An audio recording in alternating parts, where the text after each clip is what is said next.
Hello, everyone, and thank you for attending today's OGC Working Group webinar series. Today, we're going to talk about the OGC GeoPose Standards Working Group's efforts to develop a GeoPose standard. They have an excellent title here of Tying the Location Orientation of Anything to the Earth's Surface. As I noted, this is part of a webinar series that we're offering in OGC. Yesterday, we had one on OGC Coverages Domain and Standards Working Group, discussing the coverages standards and open API coverage, OGC API coverages.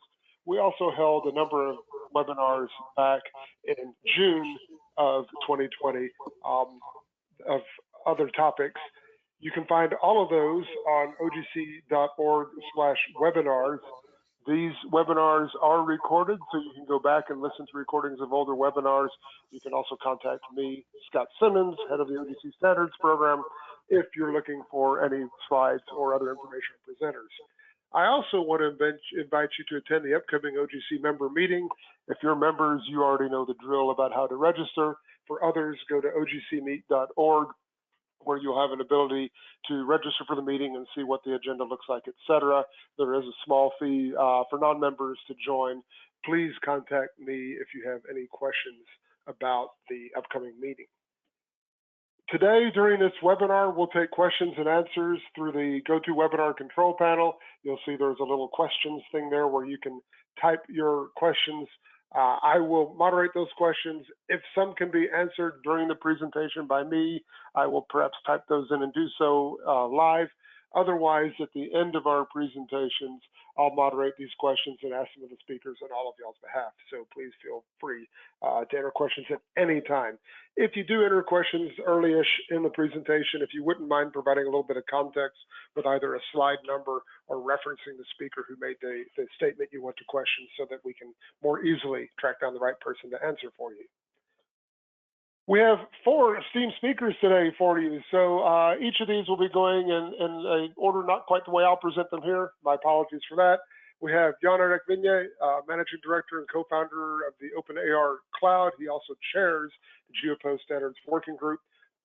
Jeremy Morley, the Chief Geospatial Data Scientist at Orient Survey, also one of the chairs of the GeoPose Standards Working Group.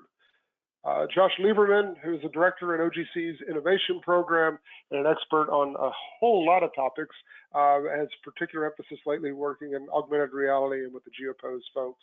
And finally, Steve Smith, the director at Mobile GIS, who's one of the chairs of the CityGML Standards Working Group, Open Location Services Standards Working Group, and currently editing and doing a lot of the thought leadership for the GeoPose candidate standard. So with that, I'd like to turn over the presentation to Dr. Jeremy Morley, who will start this, if I can find him on my list, here we are, webinar for you. Jeremy, you should have. Thank you very much. I've got your slides. Thanks, Jeremy. Yep. Thanks, Scott. Got it. Yep. So thanks, everyone, for attending this webinar. We've just heard Scott's opening. Scott will be emceeing for us, so he'll handle the questioning when we get to this at the end, and we'll go through these sections in turn. I'll start by describing the general scope of GeoPose through to the conceptual model, then we'll move on to discuss use cases, where we've got to with designing the standard and the implementations, and then to put this in context of the rest of the standards, and then finally time for some questions from the audience right at the end of the webinar. So let me begin then talking about the problem we're trying to solve with the GeoPose standard. What our observation is here is that there's in applications frequently a need to describe the geospatial position and orientation of an object with kind of 6 degrees of freedom, so the 3 of location, the 3 of orientation. So there's the expressing, capturing, and particularly sharing that that information. And of course, as is common in the standard space, if every platform and solution does this independently, then they have to go through the effort of inventing their proprietary framework, but then also with further effort in actually sharing that information from one application or context to another. So our vision here is that we have multiple systems that can exchange this information about position and orientation of objects in a geographical framework particularly, so hence the geo in this. So even if the systems use different local frames of reference, so in particular, the standard should be able to cope with exchanging this position and orientation between frames of reference to be able to interrelate different information. So then that's the requirement, standardize, and what we're aiming for is adopted expression of this position and orientation. The conceptual model then is the data model, and I'll finish my section on this, containing the 3D translation and rotation of the object in relation to frames of reference, and particularly referencing back to some sort of geospatial system there.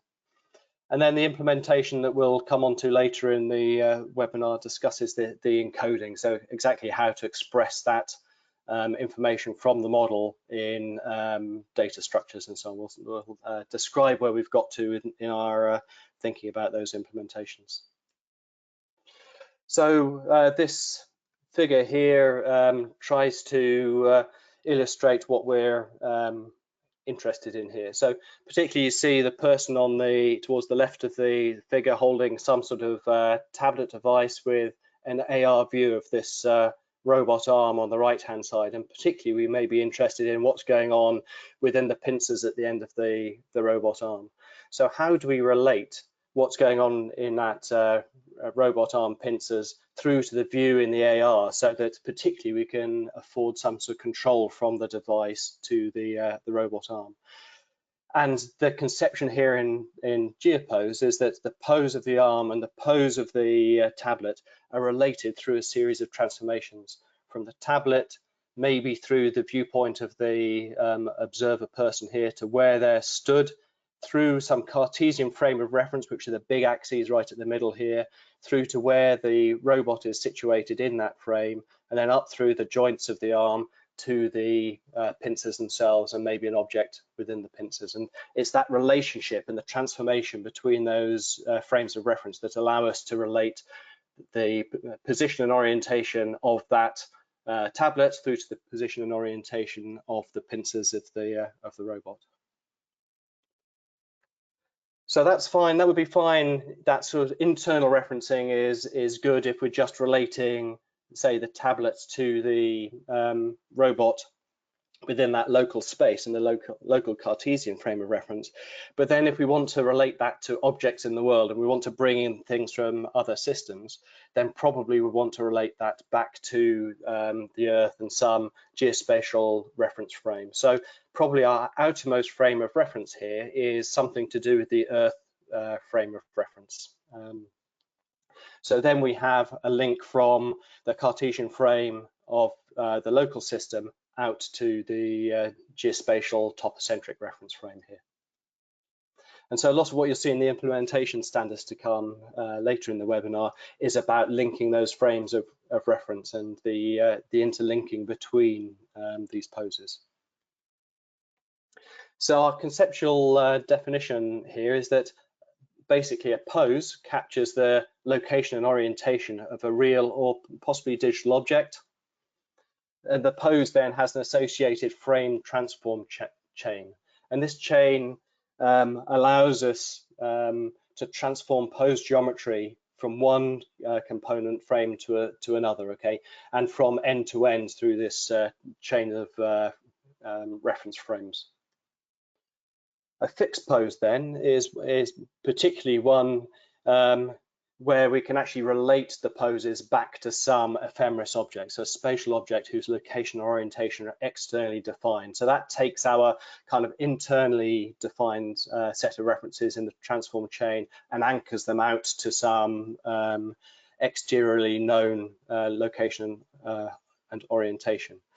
Then particularly if that fixed object and that ephemeris object is a geospatial object, and in this version of the standard we're particularly concerned with the Earth for that, then that topographic reference frame gives us the GeoPose, where the fixed pose is in that kind of geospatial reference. So the short version then is a GeoPose ties the location and orientation of the object that we're concerned with to the Earth's surface. So things we're concerned about within this standard then, we're interested in the data model. particularly here, to encoding a way to express, capture, save, and share the position and orientation information, and the reference frame chain, that chain of reference frames, and linking back to the geospatial reference. So it's that set of data that we're interested in. What we're not interested in is the method to obtain those positional poses. That's assumed to be done by the application that is producing the data. It's not a substitute for the camera model or sensor model. Okay, this is basically, if you like, something to do with the bore site or something to do with a simple direction for the orientation. And we're not concerned with the transmission method. So it's not an API or a library, it's just the data model here. So that's my section done. I'll continue advancing the slides, but I'll hand over to Jan Erik to talk through the use cases. Just say when you want the next slide, Jan Erik. Yeah, thank you. So I'm the managing director of the OpenXR Cloud Association, and I will go into the topic now that you know about what the GeoPose is intended to be. I'm going to try and illustrate why there's a need for such a standard. What would you use GeoPose for? Next slide, please. So I'm sure many of you here can think of different types of use cases for a real-world position and orientation. So we have listed here autonomous vehicles, construction and engineering, geospatially anchored augmented reality, and this list of other industries, but I'm sure there are many others as well, because this is so basic and fundamental and core to spatial computing in general. So the ones that are highlighted in bold can maybe be seen as some rather archetypical use cases of GeoPose. So I'll give a few hints about that. So next slide. So in autonomous vehicles and robots, you have the need to have an understanding of the dynamic situation of different moving objects, and GeoPose, precise GeoPose can be the difference between an accident or going on as you hope to do, or loss of financial resources if equipment gets damaged. So definitely in the industry already, you will see that different autonomous driving systems, they will handle pose, but they will do that in their own proprietary ways. And we think there's a need for interoperability both between different cars, between car system, traffic systems, robotic systems, and other systems that we can achieve through this. So yeah, we know that this is used for avoiding obstacles and having smooth traffic and smooth operations in general. And one thing to notice here that timestamps allows for precise synchronization in this dynamic scenario, and this provides input to how we should specify the standard. So more on that will be by other presenters later. And next slide, please.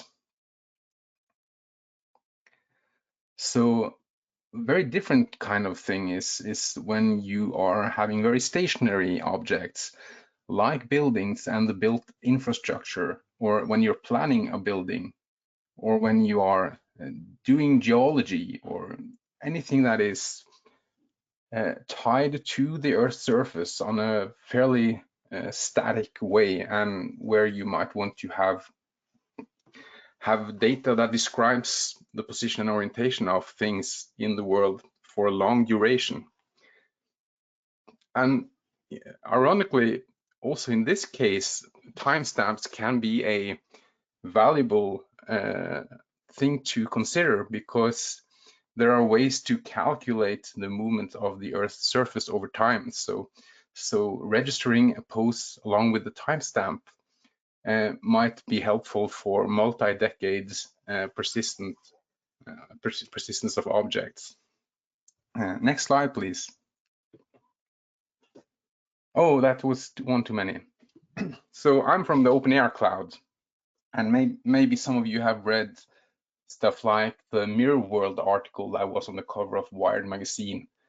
So from our perspective, we have realized that if you want to achieve that kind of future vision, the probably best way to do this is to real world pose in a shared frame of reference. So it's about painting the world with data and having an infinite amount of layers of data available at physical locations. So you can persist the objects and you can share them in multi-user ways. You need the pose for the device, and you need the pose for the real world object that you want to interact with, and for the synthetic objects that you want to overlay. So next slide, please. I'm going to make the case that interoperability in itself is sort of a use case. So imagine you have a data set that contains geoposes that has been created in one industry, or for one service, or for one product. And sort of ad hoc, there's a need for using those data with poses in other type of use. And for that, the kind of interoperability you have with universal standard becomes really advantageous. And the way the magic is achieved by avoiding all the confusion and potential ways to mess up. So the naming conventions, what you mean by height or elevation. The illustration here, you see an aircraft and you see altitude and height. There are so many potential ways you can do that. So a great standard can take away that confusion and make it very clear what you mean. And then you have the data encoding, order of coordinates. I've been a developer and messed up with that so many times. So having a standard coming out and making it very clear, so one system does it the same way as the other system, really helps. And definitely the geospatial frame of reference, that really helps. So I think with that, we can move to the next presenter and the next slide.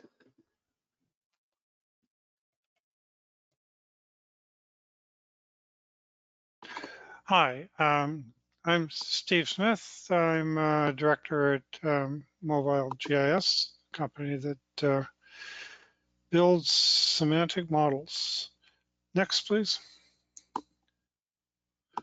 I'm going to describe 5 specific kinds of geoposes that we expect to standardize. We call each of these an implementation target. Next, please. We have the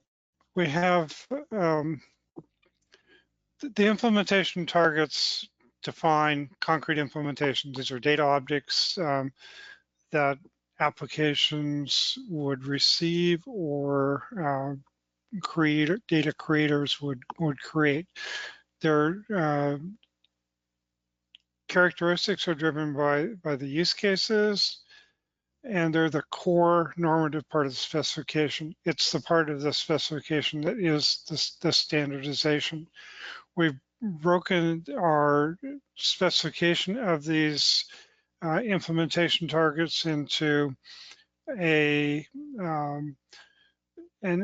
encoding neutral part, the structure, and this represented here in these railroad diagrams. There's an example on the right, or the equivalent extended BNF. And these are a chunked abstraction of the normative content and allow us to target multiple actual encodings. The encodings are the layout of the bits and the bytes in the data objects that are the actual geoposes. for our first encoding, we chose JSON because it's web friendly, it's widely used, lots of tools, and JSON schema allows us to specify the encoding in a way that supports automated testing and implementation. Next, please. So we have three kinds of targets. The first two, the basic and advanced, are GeoPose representations themselves. The composite are groupings of GeoPoses or some associated data, the reference frames, which are helpful in modeling either linked assemblages of things like the robot arms that we saw earlier, or more complex environments. Next, please. The basic GeoPose has all of the most obvious choices built in. So the geographic coordinate reference system is a two-dimensional WGS84 system, latitude and longitude, and height in meters above the WGS84 ellipsoid. The rotation can be specified as either Euler angles, rotations about each of the three coordinate axes, or as a quaternion. Euler angles obviously are good for people, the human ability to visualize the rotations. Quaternions avoid some computational problems and are good for interpolating between rotations. Next, please. This is an example of a JSON encoded basic GeoPose using the quaternion for rotation. So latitude and longitude and WGS 84 degrees, a height in meters above the WGS 84 ellipsoid, and a quaternion to describe a rotation. So this is a view from a location in front of the Oslo City Hall looking out toward the sea. Next, please. The advanced implementation target is more flexible than the basic, and it allows the choice of a range of geographic coordinate reference systems, as well as the ability to attach a timestamp. This allows designation of the time of when the timestamp is valid in the real world. If we look on the right at the railroad diagram, we can see the frame specification types, which are built into our version 1.0 of GeoPose, the EPSG, European Petroleum Survey Group codes, the local tangent plane, Earth North Up coordinate system, which is the one that was shown in the illustrations earlier, and is the core of the basic GeoPose.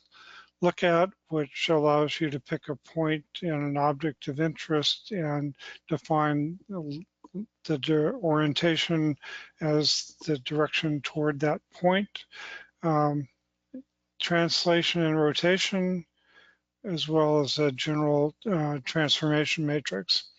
We have the final category, external, which really in practice becomes a URI, which connects you to an external source of reference frame definition, such as the NASA SPICE system is a good example. We're not going to reverse engineer someone else's way of specifying a frame. We are providing a connection, and the application is responsible for understanding how to deal with the specification. Next, please. The first composite is the chain, and it's really a GeoPose. So going from an anchored geospatial geographic coordinate system to eventually a local reference frame, for example, at the end of a robot manipulator arm, with intermediate transformations, which, next please. The robot arm is a good example. So in the case of the robot arm, the information about the pose is actually derived from probably sensors at each of the joints. But the interesting thing is, where is the gripper at the end of the robot arm in the world coordinate system, in the outer reference frame? Next, please.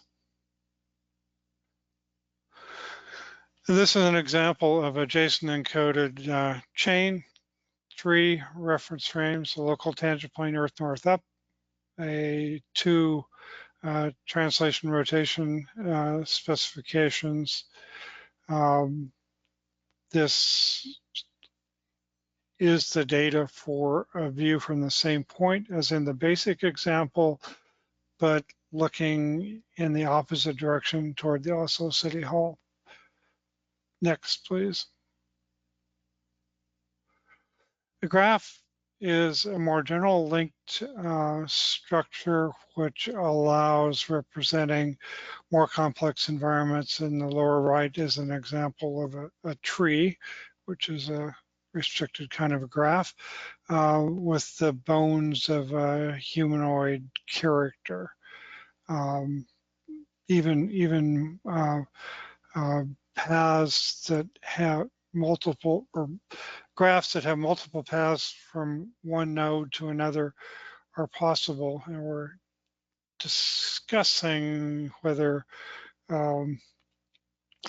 what the restrictions on the connectivity within the graph should be. So that's not quite completely defined yet. Next, please. So if we look at the same data as for the chain, but we look at it as a very simple graph, the JSON encoding structure is very similar. It's a sequence of frame specifications, so local tangent plane earth north up, 2 translate rotates, and then a linkage between using the indices in that sequence between frames to define the individual transforms. In this case, there's 2 transforms, and it's the same GeoPose, but expressed in a different way. Next, please. Sequences are time series of GeoPoses, and there are 2 kinds. A series, a time series, is a package of GeoPoses of known number, and with either fixed or variable time duration between the sampled GeoPoses. The second is a stream, which is an open-ended time series where an external service is providing the GeoPoses. In this case, there's implicitly some mechanism that acts as a transport, and some API that allows you to connect to a stream and receive data from the stream. That's outside our scope, but what's not outside our scope are the actual data objects that the transport mechanism should deliver. Next, please. So summarize these 5 types of GeoPose data objects that we're standardizing. The basic GeoPose is intended to meet most requirements. As much as possible is fixed. The advanced GeoPose gives a little bit more flexibility, in particular the ability to choose your coordinate reference system for the geographic anchor point and to allow you to attach a timestamp for synchronization purposes. Chain and the frame graph are both link structures which allow modeling of pose relationships between environmental objects of increasing complexity. So chain is just good for an articulated sequence of things that are connected at joints. And a graph supports more complicated sensor arrays or joints in characters or parts of moving objects. Time sequence allows you to receive or manipulate or store in a database packages of fixed length time series. So in reconstructing historical events, for example, you could have different versions of how some participant may have moved, and you can replay those as an animation from a fixed length time series package. You might as well be able to receive information from a sensor system about the actual pose of things in real time from a GeoPose stream. So basic and advanced are similar. One's simple, one's more flexible, and the composite types of objects allow for modeling complex objects and relationships and for time series. Thanks, that's the end of mine. I think we're now going to the standards landscape with Josh. Thanks, Steve.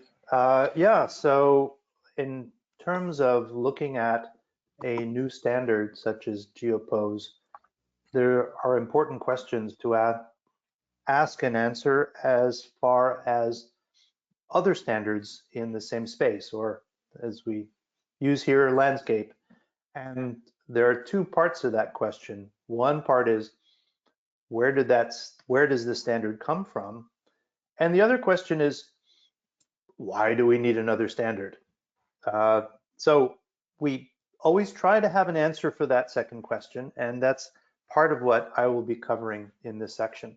So next slide.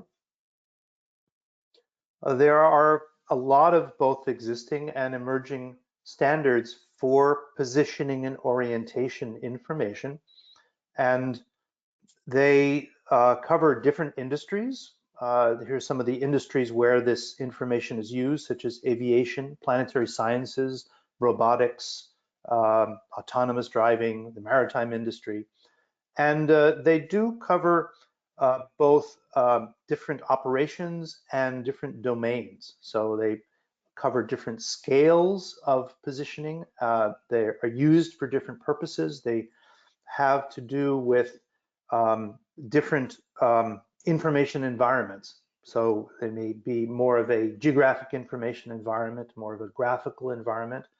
And so there are lots of positioning standards to draw from.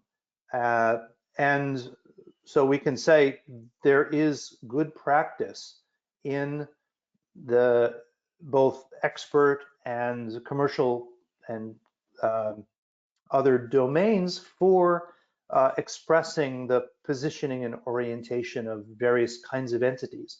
And so we have information to draw from. Then we need to answer the question, so why do we need another one? And I hope we'll get to that. So general categories, the OGC has a number, not surprisingly, of standards that deal with positioning. Some of them also do deal with orientation, and they do deal with different scales and coordinate reference systems. So whether they're global or more local, and they also deal with different time scales. So There are standards that deal mostly with fixed infrastructure or structures such as CDB, that deal with somewhat more evolutionary information such as KML or indoor GML, or deal with what can be very dynamic and transient information, and moving features and sensor web enablement are those. There is wonderful work in terms of supporting graphics and camera devices, MISB in terms of camera devices in both static and moving imagery, ISO in terms of graphics reference models, and the Chronos group standards looking at how to get entities, both real and virtual, information about them into graphics systems and out in front of the observer's eyes most effectively and completely and rapidly. And then this capability with improved browsers and JavaScript interpreters is moving increasingly to web devices, both web content and browser devices, for example. And W3C has a number of existing as well as developing standards to cover that. So next slide. Let's step through some of these. But first of all, try to answer that question. How does GeoPose fit? Why does there need to be another one? And one answer is that there are a number of both conceptually and actual pipelines that lead from the real world to what you can see in information and in graphics and back again.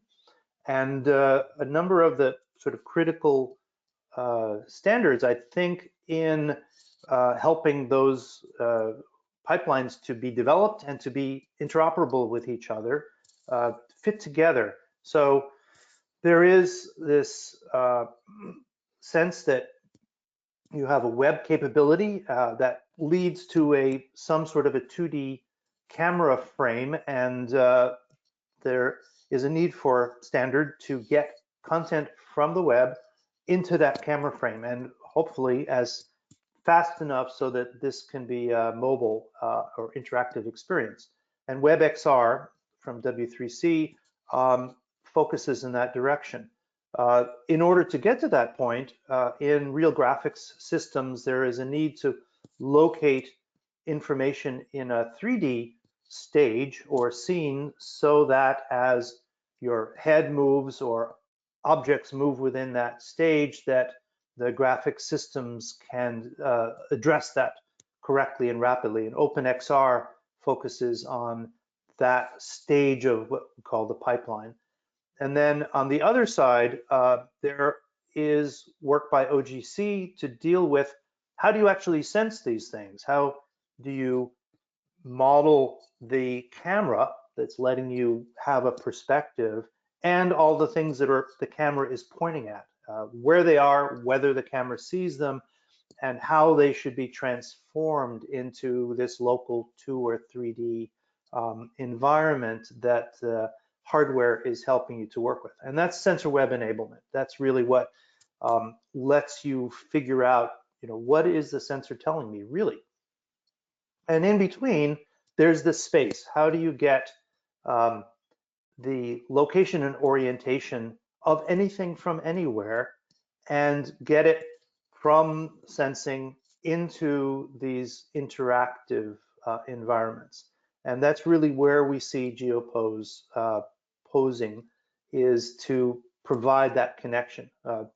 Functions of both integration and mediation, which serve this general goal of interoperability, because anything might be positioned where it's of concern for an application and a user. Next slide.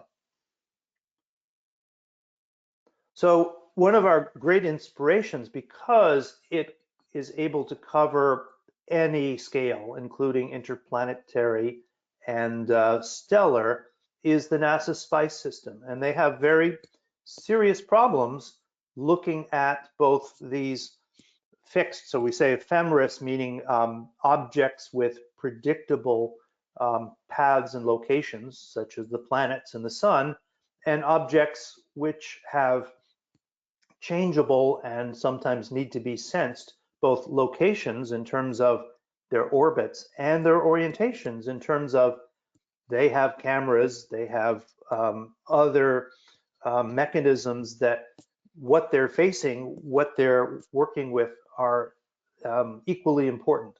And so this idea of these different frames which are local to each of these objects and how to transform between them to say, okay, we have a camera, we have a spacecraft, we have an orbit around one planet. Are we looking at the sun right now? Answering those questions. So there's a very useful formalism. It's much larger than one needs for a simple GeoPose application, but incredibly good motivation and inspiration for GeoPose. Next. So there is a very useful standard in OGC for looking at moving features. And although it describes the position and orientation, it's focused on a particular set of use cases with these streams called digital exhaust of location information, usually from GPS, coming off of cars or other vehicles in a kind of a municipal scale environment, and how to do that as efficiently as possible so that they can be incorporated into both analytical and visual applications. So there's quite a lot of harmonization and interplay between the moving features, which is an ongoing development, and GeoPose, which is in development. But looking at their distinct roles, moving features focuses on this kind of municipal scale set of rapid streams of location information environments, and getting those positions and orientations in and out of a moving feature implementation is one role that GeoPose can play. Next slide. So as I said, there is a whole framework and formalism and suite of standards in OGC that deals with how really to work with sensors and get something useful out of them.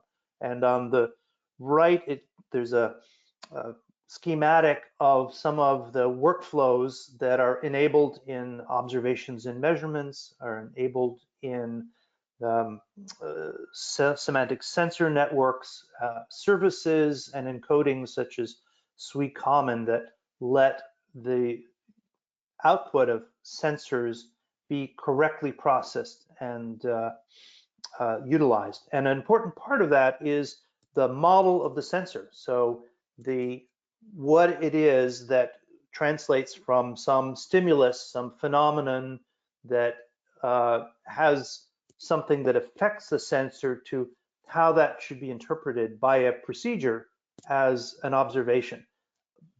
Generally, finally leading to actually characterizing some feature in the world, some entity. And that sensing has to do with, for example, if it's a directed sensor, a camera, how is it pointing, what's it looking at, how is that orientation affected by the nature of the sensor. And that's all in the sensor model, including position and orientation. The result of that can also be position and orientation measurement of this entity in the world. But the position and orientation is a secondary part of the primary goal of what can I really do with this sensor and what is it really telling me. So there is a connection between SWG in terms of we got to get position and orientation from somewhere and understand how to use it and how much to trust it. But again, this is a particular environment where position and orientation is defined, and it would be really useful to be able to get those parameters in and out of such systems effectively. Next slide. So turning to some of the other environments of positioning and orientation, it's mentioned the Kronos OpenXR specification deals with poses, with orientation and position, but particularly within specific spaces. And it defines a set of reference spaces, view, local, and stage. And it is extensible, but it focuses on what graphics hardware can really work with and what model needs to be implemented in that sort of capability.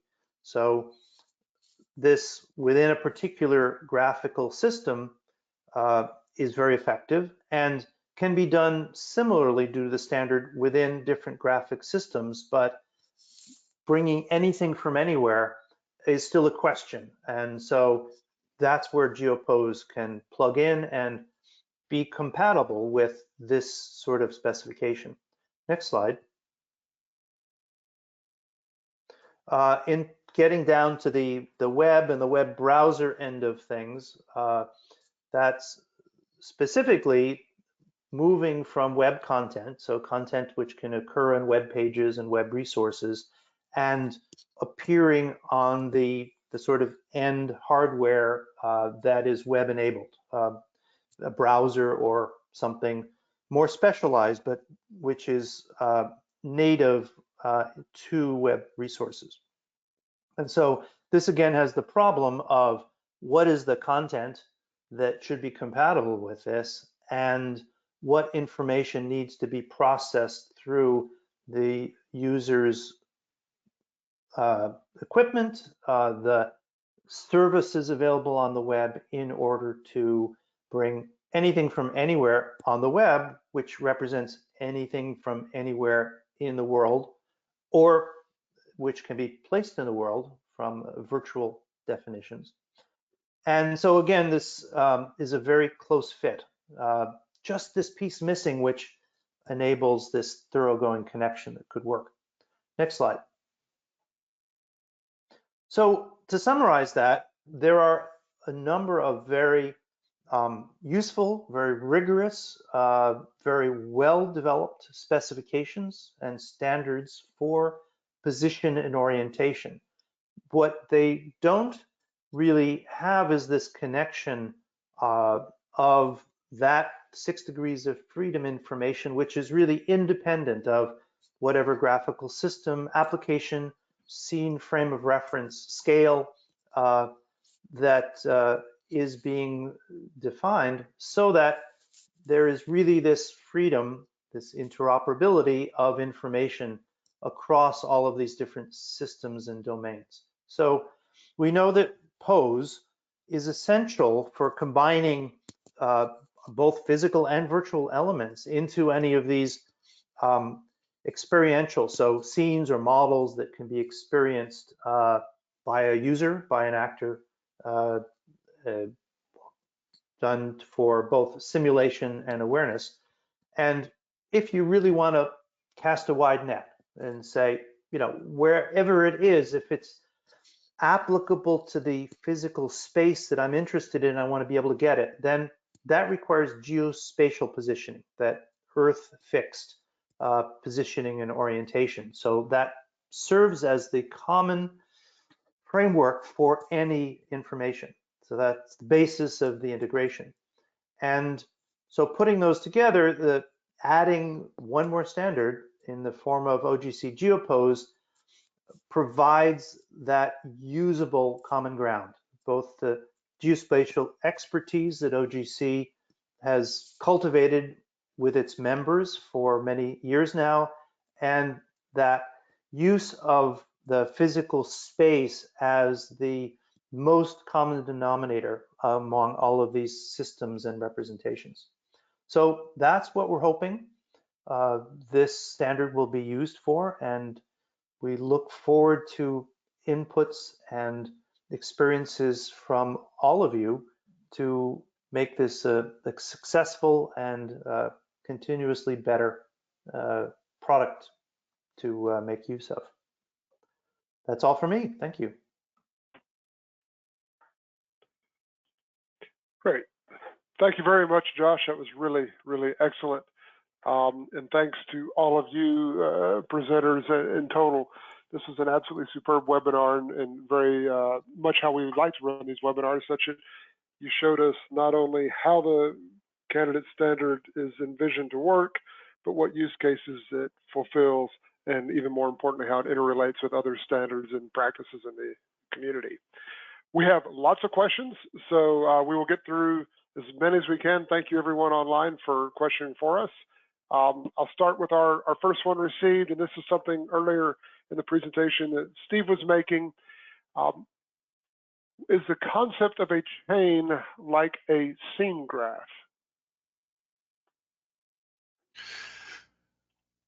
Certainly there's a strong parallelism between scene graphs and both our graph and the chain structures in those GeoPose implementation targets. The information is part of what you'd find in a scene graph, but for example, there's no frustum, there's no other information, and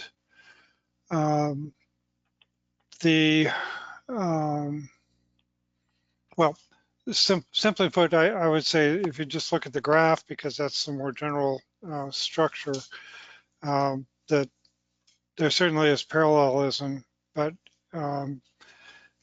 it's more directed toward the linkage that allows you to connect to a point on the Earth's surface, so that you've got the tagging to other geographic objects that you can combine. Great, thanks, Steve.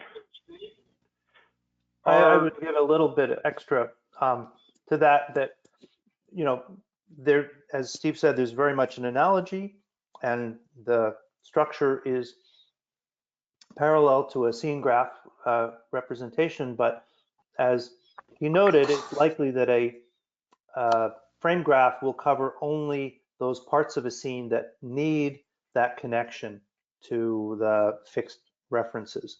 So we might think of it as a subset of any particular scene graph. Great, thanks, Josh, for elaboration. Our next question.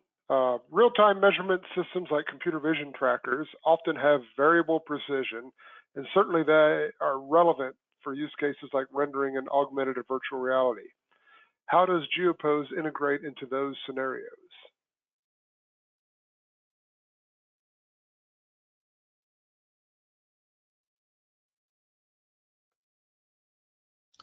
Well, this is Steve. I'll take a stab at part of that. So I know that we've looked at one aspect of integration, which revolves around precision, uncertainty, and accuracy. And we have at this point decided that that is outside our scope, and we're focusing on the information that's flowing from a sensor system as such, that we're not adorning it with metadata. An application may want to add metadata so that it's more properly characterized for a particular application, but we're looking at the most core central structure of a GeoPose that we can imagine. I may add to this. We discussed this actually a couple of times, and so we're likely to put some guidance into a developer guide on how you might, for instance, bundle such information alongside a GeoPose. So that could be one approach. So there will probably be some discussions around that in some of the material we produce. I think, Jeremy here, I think maybe slightly aside from the point of the question, but I'd note also this in the sequence GeoPose, we're thinking of data coming in streams as well. So in those kind of situations where you have a device that is sending information associated with poses, that the standard should be capable of that kind of streamed data as well. And really, that's where sensor web enablement plays in being able to bring that information about how the observations are made to an observed property, such as GeoPose.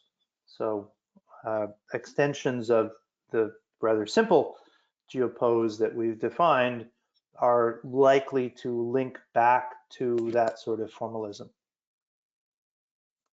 So if I can add one more thing, so you can use GeoPose for things that are entirely a priori, where you just define that at this particular geospatial position orientation you have a pose, and it doesn't originate from a sensor at all, and then you will have extra data that you don't need. There are many such examples. Excellent. Thank you, everyone, for the answer. Next question, and I'll start this with you, Josh, and others can add to as necessary. How does GeoPose interoperate with X3D Geospatial, which is residing currently in ISO Subcommittee 24? Well, as with a number of other standards, they have expressions for position and orientation, but don't necessarily express that in an earth-fixed sense. So being able to get the GeoPose in and out, and particularly to link the X3D GeoPose to a X3D pose to a GeoPose that is defined in a larger frame than the X3D information is a way to put the X3D information in a larger context for the ability to integrate and mediate among information in a wider variety of systems. So it definitely can play this sort of exchange role with X3D systems as well as others. Great, thank you, Josh. All right, another question. So what can be anticipated for GeoPose implementations based on existing software? For example, PROJ, PROJ, the projection toolset, does coordinate reference system transformations rather generally. Does PROJ itself need to take on orientation? And does SPICE do everything needed? Are there vendor implementations out there that are relevant?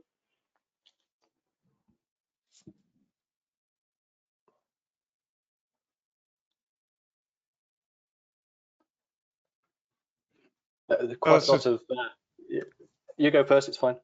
Okay, this is Steve. I would just say, as far as PROJ is concerned, PROJ does what PROJ does. I don't think there's any I don't see how it would be useful to add orientation to PROJ. Go ahead, Jeremy. Yeah, I think similarly, I think maybe there's another library that might sit alongside PROJ, which might deal with the orientation, but I think that needs a bit more thought, and it's probably one for the PROJ maintainers themselves. But I was going to comment on SPICE in particular. I mean, SPICE does a lot more than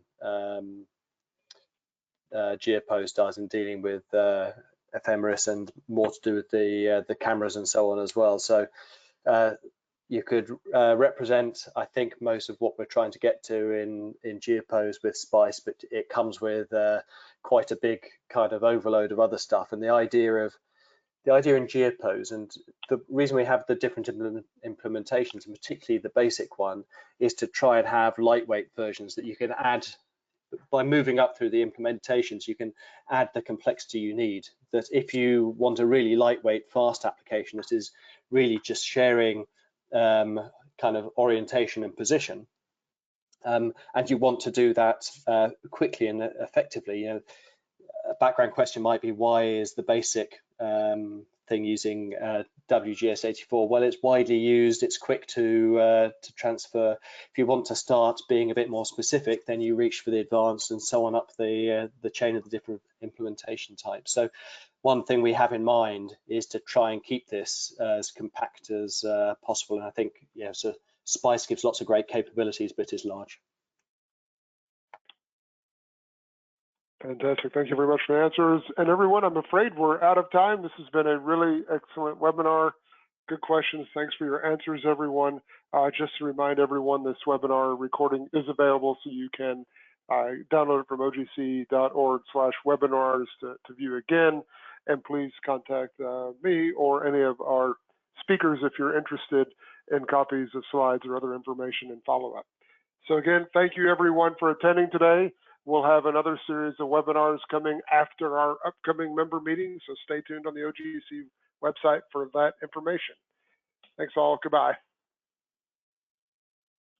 Bye-bye. So long. Goodbye. Thanks, everyone.